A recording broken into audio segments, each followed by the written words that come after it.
On this pressing, there was a suspicion of pre-echo. The recording gets shrill and coarse at moments of tension, and Soikmar makes a little too much play with his wind. But on balance, this is a splendidly alive and exciting performance. Hey, it's Mazzy, and welcome back. Flippers, flipping those evildoers.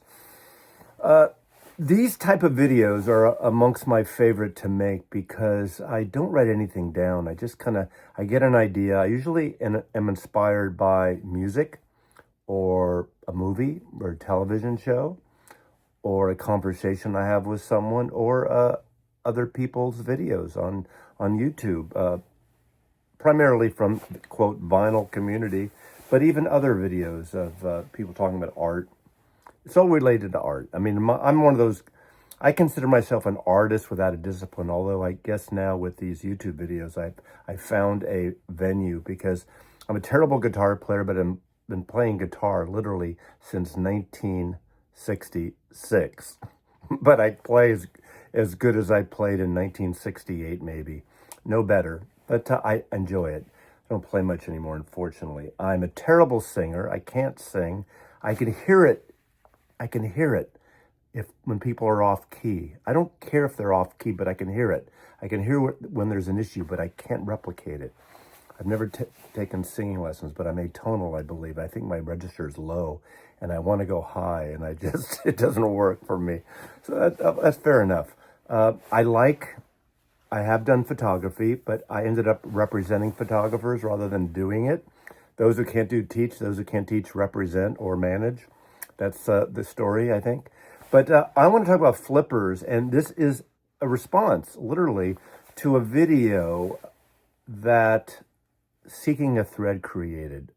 Dom of Ithaca, New York.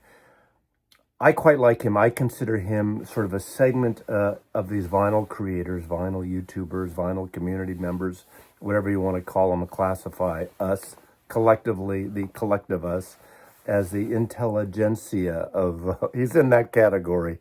Smart guy. I would have thought he would be Jewish, but he's Italian, probably.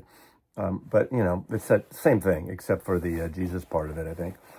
But he did a video talking about Record Store Day, and I'll put a link below to his channel. And he's a musician as well, and I have pre-ordered his next personal record, or his band record that they recorded in Chicago. I digress here, but I just like creators of all sorts, and I latch on to people that just have a point of view, and even if I don't agree with their point of view, I just like that they're solid with it and they're consistent with it. When I do these kind of videos, and I do these, I added this black and white tint because black and white seems to add a certain gravitas to these videos. Apparently, some of the comments in the last one I did, my last ramble or ongoing stream of consciousness videos, they're always going to be in black and white, I think, because it seems like, you know, it's more indie or more of foreign cinema or more the, the stuff I love. I love black and white. And since I'm not showing records here, you don't have to worry about the color. So just bite it and enjoy it for what it is. But based on some of the comments, these rambling videos I make no sense. And but apparently people watch them. You watch them. Over here, especially. This person watches them. But I want to talk about flipping because Dom talked about Record Store Day. And he talked about flipping. He's not against flipping. And I kind of feel the same to him. And I think people's heads explode and they blame flipping, and they blame these record companies for doing limited editions, and it's causing FOMO, and it's causing these people to flip and to buy to make money. Well, if you're flipping, you're doing the fucking work, at least. You're getting up in the morning if it's a Record Store Day. You know, I will say, though, if a record store flips, marks up after the fact, holds on to something that's rare, I hate that. That's different. I don't like when some stores maybe don't have limits. I think one per customer should be the limit. Some of these limited editions that you buy online, they'll say you only can buy 2 copies or 4 copies. Keep it at 1 copy. But, you know, they have to sell records too.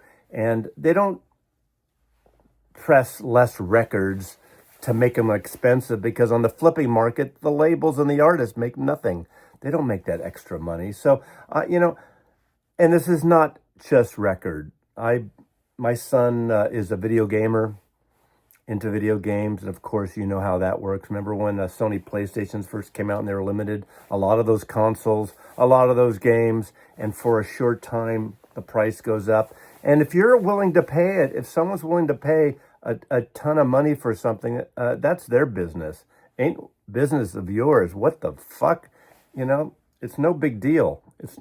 It's not really a big deal. I know you say, well, I can't get one, and my kid wanted one, and my girlfriend and my boyfriend wanted one, and I wanted one. I was fifth in line, and the fourth person got the last one. But that's not flipping. Again, when you look online after Record Store Day, you see a lot of things go up, asking a lot, but not so much anymore.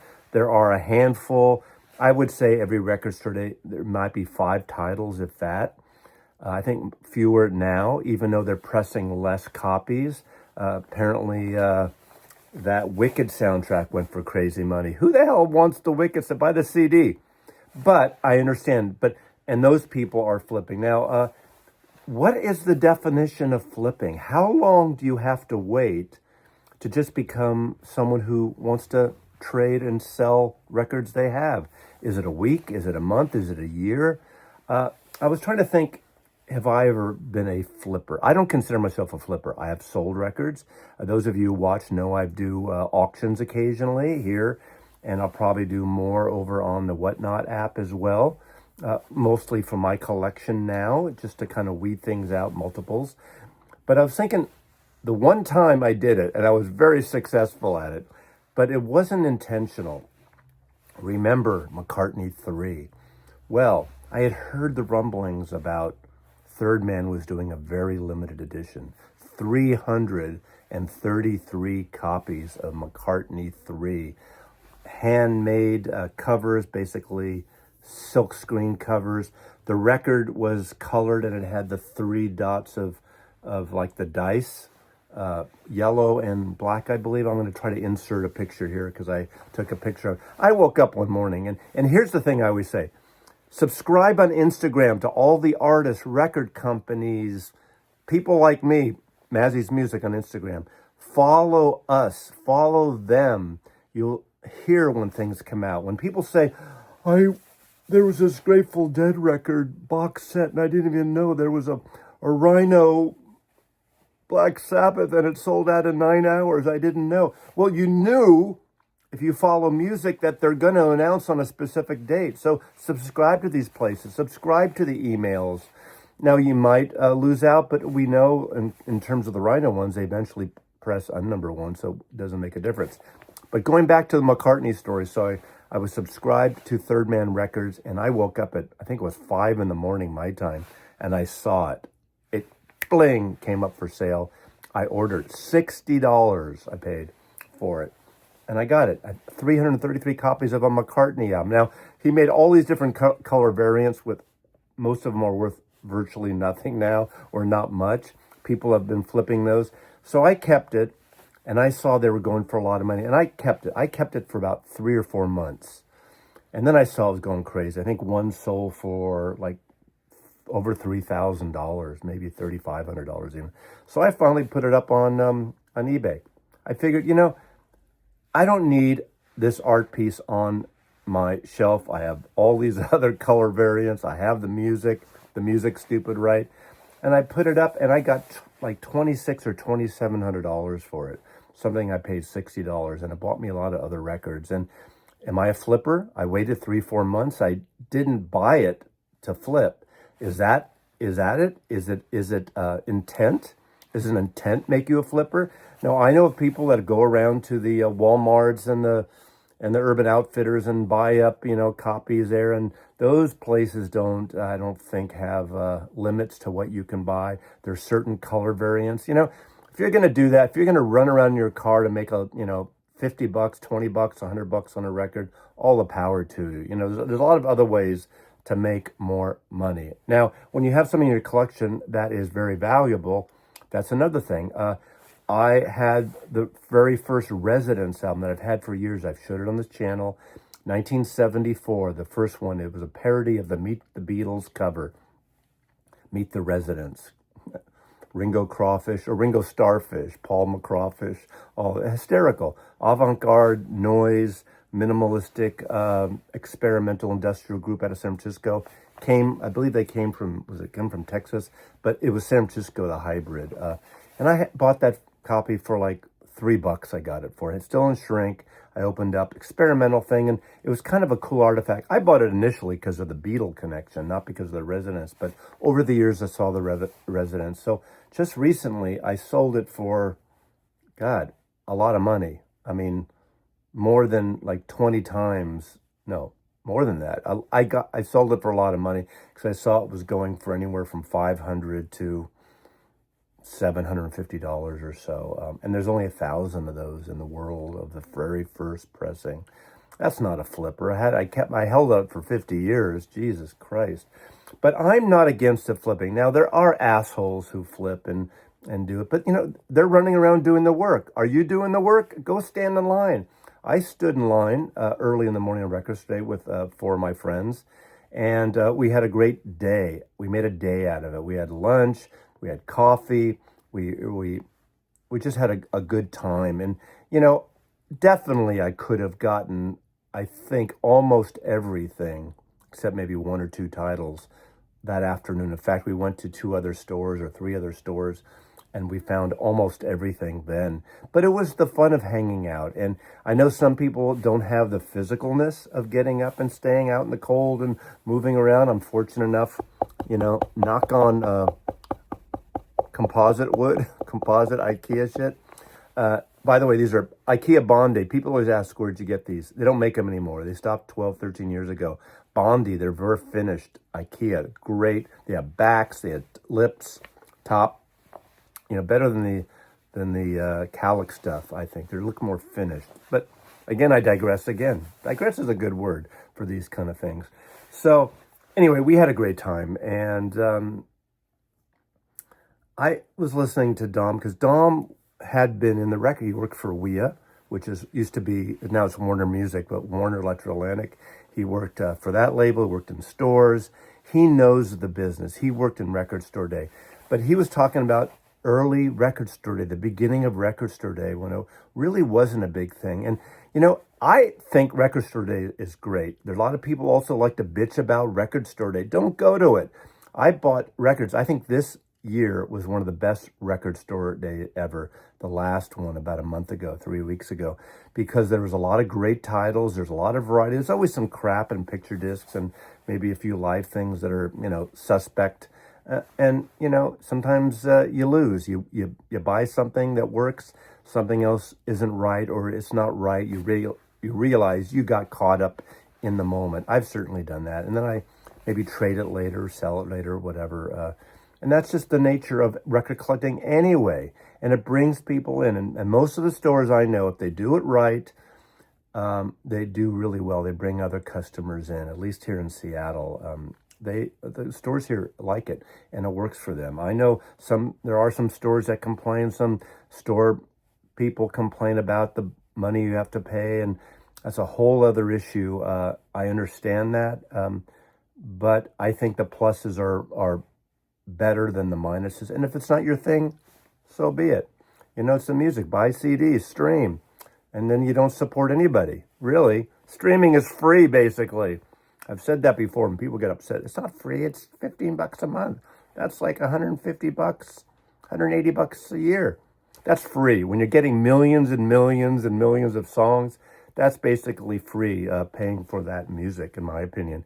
I know we all can't go out and buy records, and whether it's CDs or records, and, there's a whole brouhaha on the Hoffman forums about the Ry Cooder record. I still recommend, go get that. I just saw it today for $26 at Easy Street in Seattle. They're still around. It's a fantastic record. Wide stereo. Some people don't like that far left, far right.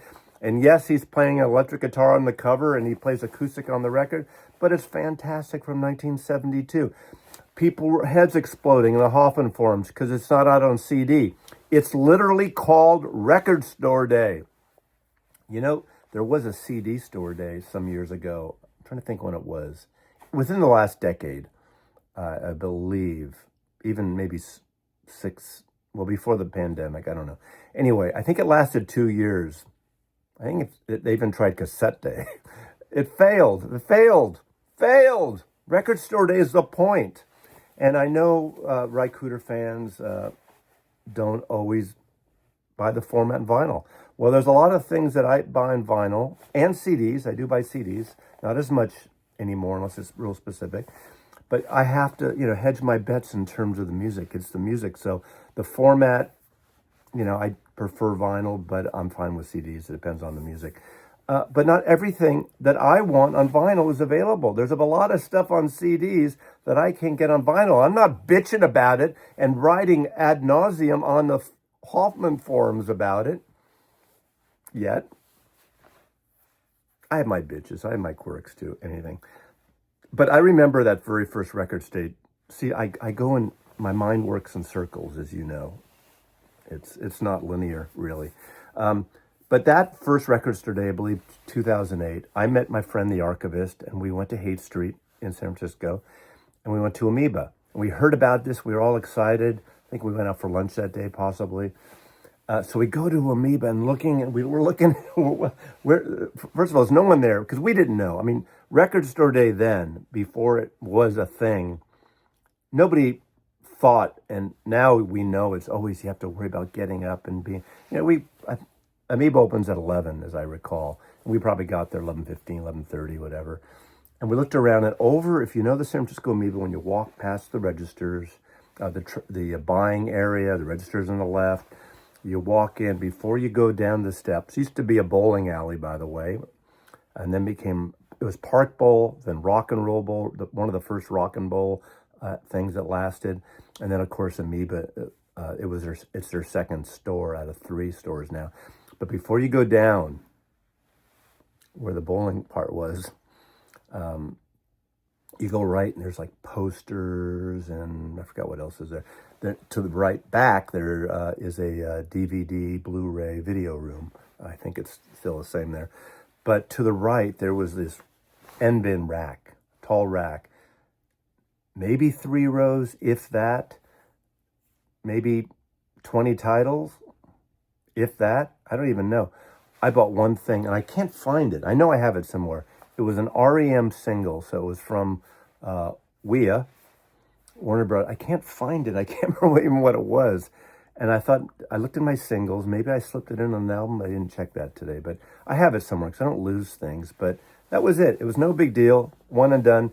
And of course, every year I would go to it. I think there was a couple of years in San Francisco, the couple of years before I moved, that I skipped it. And I moved in February 2014. So probably 12 and 13, I skipped it. And of course, those are the days it would get crowded and everything. But, I was at the first one.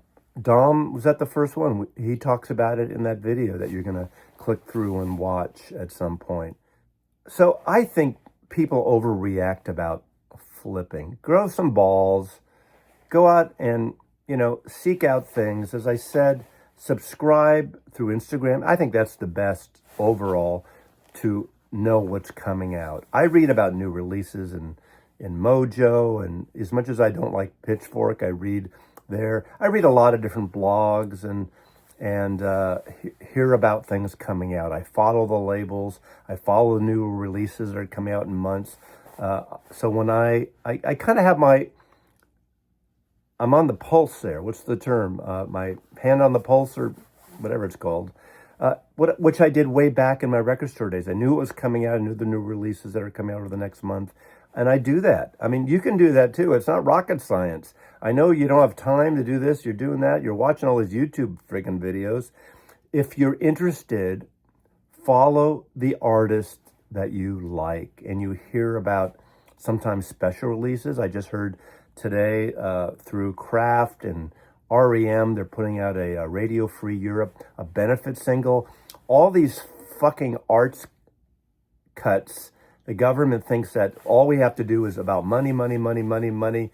We can't support the arts. We can't support healthcare. We can't support consumer protection anymore. All these things that are apart, but yet groceries are still more expensive than ever. Go figure. What a wanker. That talk about shit. Flippers, it's an easy target, and I think it's like overbaked, the hate for flippers. Do the work.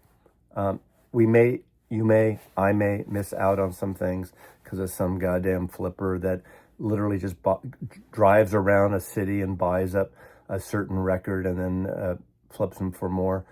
I don't mind. They're doing the work there. Again, if it's a retailer that's doing it, I think, crucify those fuckers. But in terms of the individual or individuals that are doing that, I have no problem with that, So I think that's enough.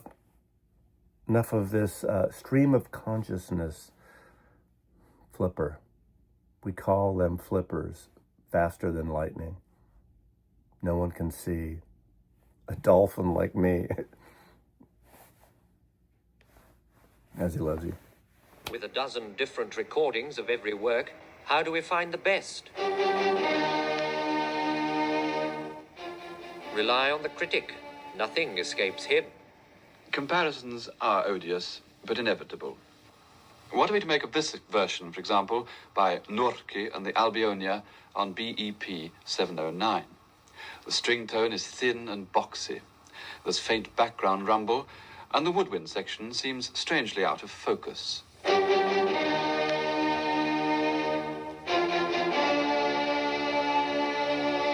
John Terps, on the other hand, has given us a rather dapper account of the symphony on XZLP 4137.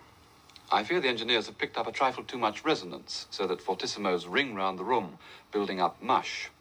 But it's a glowing account of the symphony nonetheless, and very different from Norki's interpretation.